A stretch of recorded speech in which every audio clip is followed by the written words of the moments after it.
Ukrainian forces fighting Russian-backed separatists are looking for more help from Europe and the United States at a time when Russian President Vladimir Putin may see President Barack Obama as weakened by electoral losses, says the Atlantic Council's Robert Manning. We know that, for example, in the Ukraine, Putin looks like he's trying to strengthen his position in eastern Ukraine and break away Donetsk from the rest of the country, and he might be more encouraged to do that.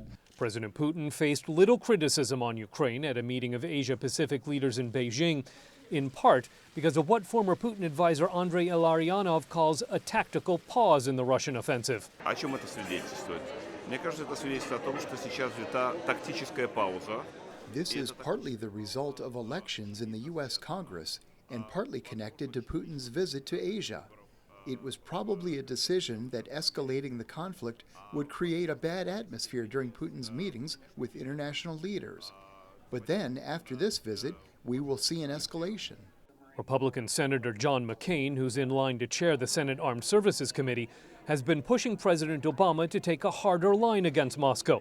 Yet this could help the president, says American University professor Keith Darden. In some ways, it increases Obama's leverage in his negotiations with the Russians to the extent that those exist, because basically, there's always a threat that Congress is going to act on its own. Eric Rubins, the U.S. Deputy Assistant Secretary of State for European and Eurasian Affairs, he says there's broad bipartisan support for how to move forward on Ukraine. The key question is, does Ukraine need help rebuilding its military and its national security infrastructure? The answer is yes.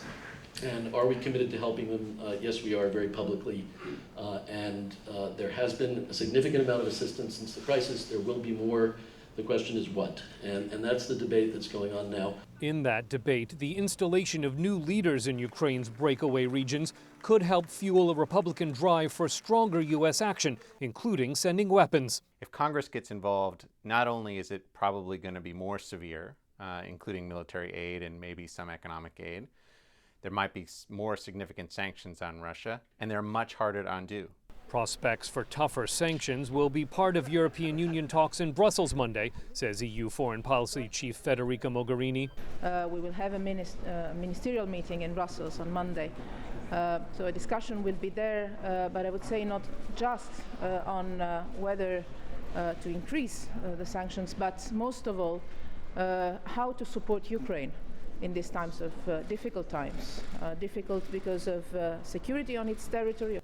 Security threatened by troop movements along the Russian border that German Foreign Minister Frank-Walter Steinmeier warns could lead to violent confrontations that must be avoided. Scott Stearns, VOA News at the State Department.